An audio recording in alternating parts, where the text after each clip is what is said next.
तो hello hello भाई, स्वागत है आपका आज के नए टॉपिक में। आज हम लोग पढ़ने जा रहे हैं इकोनॉमिक्स का एक और नया टॉपिक, जो कि है हेरोड और डोमर के आर्थिक समृद्धि के मॉडल। जो क्या है, हेरोड और डोमर के आर्थिक समृद्धि के मॉडल। तो बताइए, हेरोड के मॉडल को और डोमर के आर्थिक समृद्धि मॉडल दोनों को बताना है।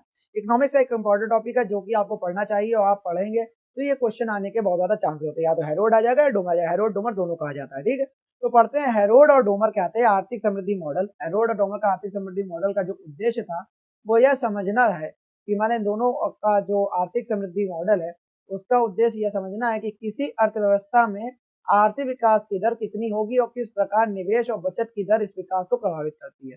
मतलब हेरोड और डोमर के जो आर्थिक समृद्धि के मॉडल हैं उनका मुख्य उद्देश्य यह समझना था कि किसी अर्थव्यवस्था में जो आर्थिक विकास की दर है वो कितनी होगी, और किस प्रकार जो है निवेश होगा, इन्वेस्टमेंट होगा, और बचत की दर इस विकास को प्रभावित करती है। और किस प्रकार निवेश और जो बचत की दर है उन दोनों क्या करती है, प्रभावित करती है।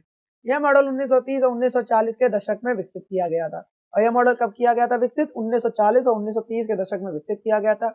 इसका प्रमुख उद्देश्य यह था कि यह दिखाया जाए कि किसी भी देश के लिए विकास की दर को स्थिर बनाए रखने के लिए आवश्यक निवेश और बचत की दर क्या होनी चाहिए। ठीक है, और यह दिखाया जाए जो किसी भी देश के लिए क्या है, जो विकास की दर होती है उसको स्थिर बनाए रखने के लिए जो आवश्यक जो निवेश होता है, इंपॉर्टेंट जो इन्वेस्टमेंट होती है उसकी, और जो बचत की दर होती है वो क्या होनी चाहिए। ठीक है, आगे चलते हैं। तो हेरोड का मॉडल, जो हेरोड का मॉडल है वो क्या है? हेरोड का मॉडल है हेरोड्स मॉडल। हेरोड मॉडल को सर रॉय हेरोड ने क्या करा था, 1939 में प्रस्तुत किया था। सर हेरोड जो हेरोड मॉडल, जो सर हेरोड रॉय हेरोड थे, उन्होंने क्या करा था 1939 में इस मॉडल को प्रस्तुत किया था। यह मॉडल विशेष रूप से आर्थिक वृद्धि और बेरोजगारी को समझने का एक तरीका है। और यह मॉडल क्या है? आर्थिक वृद्धि और जो बेरोजगारी है उसको समझने का एक मुख्य तरीका है। इसे क्या कहते हैं? इनस्टेबिलिटी मॉडल के नाम से भी जाना जाता है। इसे क्या किस नाम से जाना जाता है? और इनस्टेबिलिटी मॉडल के नाम से भी जाना जाता है, क्योंकि हेरोड ने यह माना कि विकास की दर में अस्थिरता हो सकती है। क्योंकि उन्होंने यह माना था कि जो विकास की दर है उसमें क्या हो सकती है? अनस्टेबिलिटी या इनस्टेबिलिटी हो सकती है, अस्थिरता हो सकती है। उनका ध्यान विशेष रूप से यह समझने पर था, उनका मुख्य ध्यान क्या था? यह समझने पर था मुख्य रूप से कि एक स्थिर विकास दर को बनाए रखने की क्या शर्तें होनी चाहिए। अगर एक स्थिर विकास की दर में बनाए रखनी है, उसकी क्या शर्तें होनी चाहिए, उसकी क्या वो होनी चाहिए। ठीक है, मतलब जरूरतें होनी चाहिए। हेरोड मॉडल की प्रमुख अवधारणाएं क्या थी? हेरोड का मॉडल था उसकी प्रमुख अवधारणाएं क्या थी? प्राकृतिक वृद्धि पर, जो प्राकृतिक वृद्धि दर थी, नेचुरल ग्रोथ रेट, यह दर वह दर है जिस पर अर्थव्यवस्था बिना किसी बाहरी हस्तक्षेप के अपने संसाधनों श्रम के उपयोग से बढ़ती है। तो प्राकृतिक या नेचुरल जो ग्रोथ रेट होती है वह दर होती है जिस पर अर्थव्यवस्था बिना किसी कोई बाहरी हस्तक्षेप नहीं हो रहा है, और वो अपने ही रिसोर्सेज का यूज करके, अपने ही जो लेबर का यूज करके, उपयोग करके वो क्या हो रही है? बढ़ रही है। इसे क्या कहते हैं? V supply elasticity of output. V, इसे वी द्वारा मापा जाता है, यानी वी के द्वारा मापा जाता है सप्लाई इलास्टिसिटी ऑफ आउटपुट। प्राकृतिक वृद्धि दर, नेचुरल ग्रोथ रेट। वांछित विकास दर क्या होता है? Warranted growth rate. जो वारंटेड ग्रोथ रेट था, वांछित विकास दर, यह दर उस दर को संदर्भित करती है जिस पर निवेश और बचत की दर के साथ अर्थव्यवस्था को स्थिर बनाए रखा जा सकता है। तो यह दर क्या है? वांछित विकास दर। तो यह दर उस दर को संदर्भित करती है जिस पर अगर निवेश और बचत की दर के साथ क्या हो सकता है? अर्थव्यवस्था को स्थिर बनाया जा सकता है, स्थिर बनाया जा सकता है। और इसे डब्ल्यू यानी कि वारंटेड ग्रोथ रेट द्वारा मापा जाता है। इसका संबंध उन निवेशों से होता है जो अर्थव्यवस्था के उत्पादन को बढ़ाने के लिए किए जाते हैं। ठीक है, और इसका संबंध क्या होता है? उन निवेशों से होता है जो अर्थव्यवस्था के उत्पादन या प्रोडक्शन को बढ़ाने के लिए किए जाते हैं। संचालन दर, इफेक्टिव ग्रोथ रेट क्या होती है? रेट क्या होता है? यह दर एक बाहरी परिस्थिति को दर्शाती है। यह दर क्या होती है? कोई बाहरी यानी एक्सटर्नल फैक्टर को या सिचुएशन को दर्शाती है, जिसमें वास्तविक विकास दर अर्थव्यवस्था में संसाधनों के प्रभावी उपयोग से उत्पन्न होती है। इसमें जो वास्तविक विकास दर होती है वो अर्थव्यवस्था में जो संसाधन है उनके प्रभावी इफेक्टिव यूजेस से ही वो होती है, उत्पन्न होती है संचालन दर। ठीक है, आगे देखते हैं। तो हेरोड के सिद्धांत का गणितीय रूप करेंगे तो G बराबर I V minus S V G, मतलब G बराबर क्या होगा? आई वी, या आई वी है या जे, हाँ आई है, आई वी माइनस एस और V into G equal to क्या होगा फ्रैक्शन में आई वी आई वी हो गया, माइनस में फ्रैक्शन हो गया एस वी, मतलब आई वी फ्रैक्शन में हो गया, अच्छा माइनस, ओके ओके,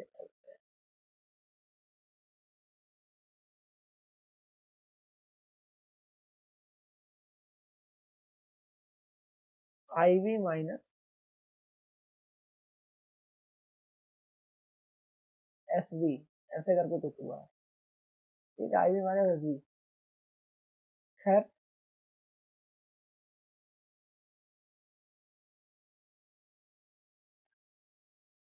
ये मैंने पहले वाले टॉपिक में बताया था, इसमें मैंने वो सही से टाइप नहीं किया यार।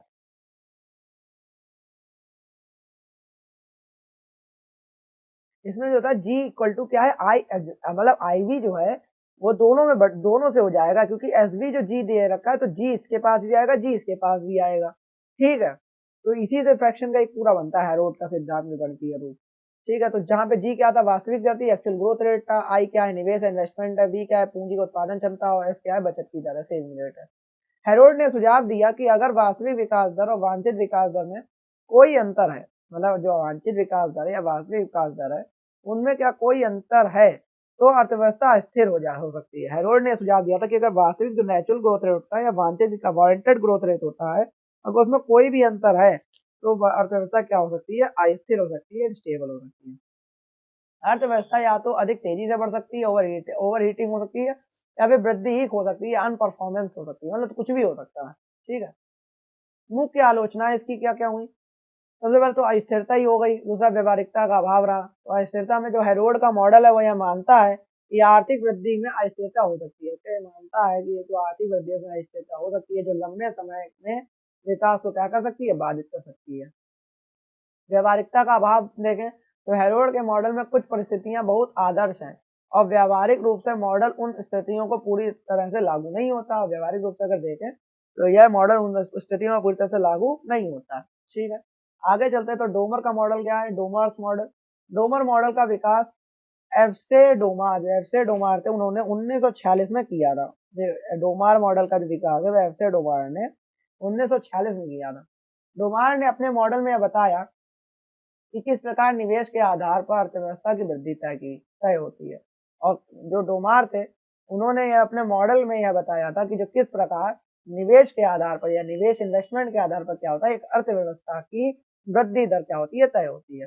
यह मॉडल हेरोड के मॉडल से थोड़ा भिन्न था। यह मॉडल क्या था, हेरोड का मॉडल है उससे क्या था, थोड़ा सा भिन्न था, क्योंकि डोमार ने क्या करा था, इसमें अधिक व्यावहारिक दृष्टिकोण से निवेश के प्रभाव पर जोर दिया था। जो डोमार था उसने क्या करा था, इसमें अधिक व्यावहारिक दृष्टिकोण से क्या करा था, दृष्टिकोण से निवेश के प्रभाव पर क्या दिया था, जोर दिया था, ठीक है। तो डोमार का मॉडल ये था।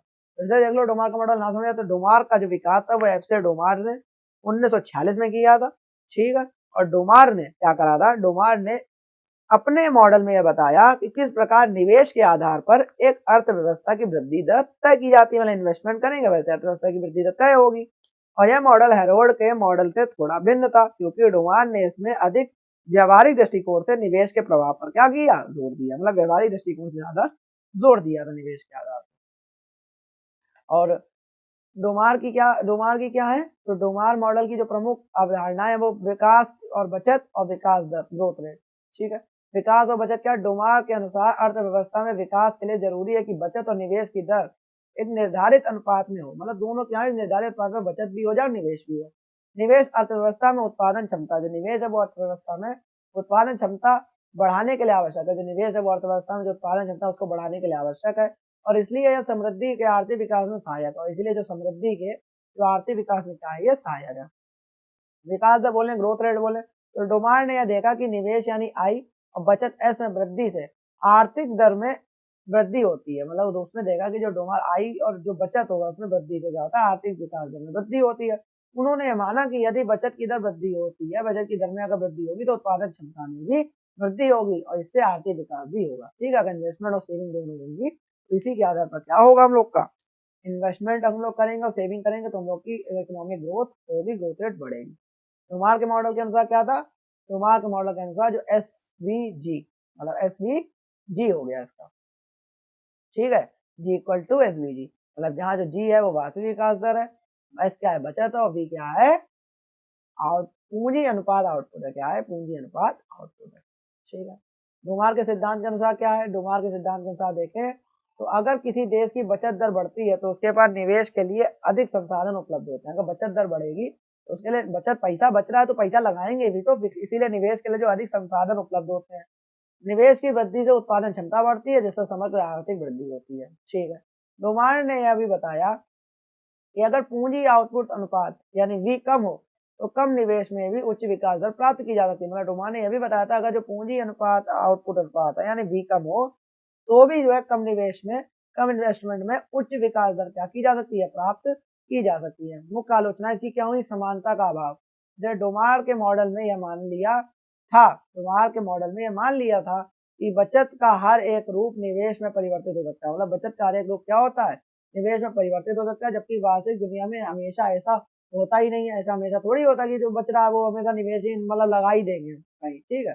साधारणता बोलेंगे तो यह मॉडल विकास की अन्य आवश्यकताओं जैसे तकनीकी प्रगति, मानव संसाधन की गुणवत्ता आदि के आधार पर भी रहा, उसको पूरी तरह से नजरअंदाजी कर गया। तकनीकी प्रगति हो गया, ह्यूमन रिसोर्सेज हो गया की क्वालिटी, सबको उसने नजरअंदाज कर दिया इस मॉडल में।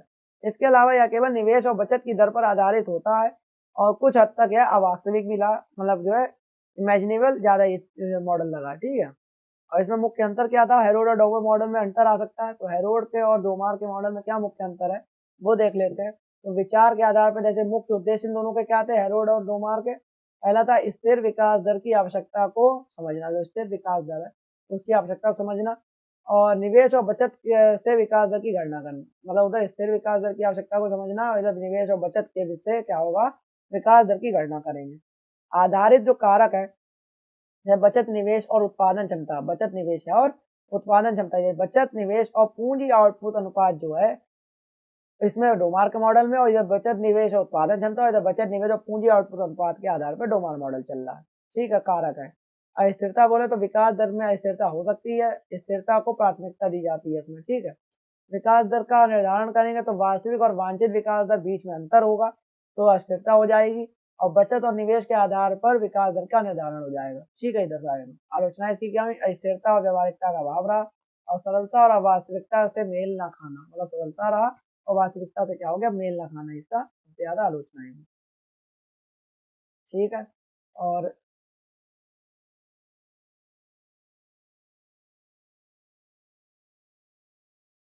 आगे निष्कर्ष देखें इसका, तो निष्कर्ष का आखिरी में कंक्लूजन कह रहा है कि हेरोड और डोमार मॉडल ने हमें यह समझने में मदद की कि कैसे निवेश और बचत की दर एक देश की आर्थिक वृद्धि को प्रभावित करती है। मतलब हेरोड और डोमार दोनों ने या डोमर ने दोनों ने क्या करा, यह समझने में मदद की कि कैसे निवेश और जो बचत की दर होती है वो एक देश की आर्थिक वृद्धि को प्रभावित करती है। हेरोड मॉडल अस्थिरता की ओर, ठीक है, हेरोड मॉडल क्या था स्थिरता की ओर इशारा करता है, जबकि डोमार मॉडल अधिक स्थिरता पर जोर देता है। ठीक है। हालांकि दोनों मॉडल में कुछ हद तक सैद्धांतिक हैं और व्यवहारिक समस्याओं का समाधान नहीं कर देते हैं, फिर भी ये आर्थिक विकास के अध्ययन में बहुत महत्वपूर्ण भूमिका निभाते हैं। मतलब एक सैद्धांतिक ही है और ये कोई समाधान नहीं कर रहे हैं किसी भी परेशानी का, लेकिन फिर भी आर्थिक विकास के अध्ययन में बहुत महत्वपूर्ण भूमिका निभा रहे हैं। इन मॉडलों के माध्यम से यह स्पष्ट होता है कि आर्थिक समृद्धि और स्थिर विकास के लिए निवेश, बचत और पूंजी का उचित प्रबंधन कितना होना आवश्यक है। ठीक है। तो ये हम लोग का टॉपिक था हेरोड और डोमार मॉडल का, जिसके बारे में हमने बता दिया, और बहुत छोटा टॉपिक है, इंपॉर्टेंट टॉपिक है, तो आपको पढ़ा दिया गया ये, और आप इसको एक दो बार पढ़ोगे तो आपको बहुत अच्छे से समझ में आ जाएगा। ठीक है।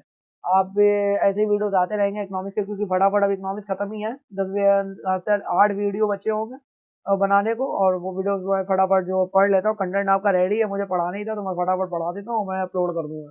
ठीक है। इकोनॉमिक्स में अपलोड कर दूंगा, उसके बाद फटाफट मैं सोशियोलॉजी या मतलब एडमिनिस्ट्रेटिव लॉ, इन्वायरमेंटल लॉ तो डालते ही रहूंगा, साथ में सोशियोलॉजी अब कंप्लीट करने की कोशिश करूंगा। मतलब बहुत ज्यादा बल्क में वीडियोस आएंगे, तो आप रेडी रहना। ठीक है। ऐसे वीडियोस आते रहेंगे, तब तक ले जाइए। जय भारत।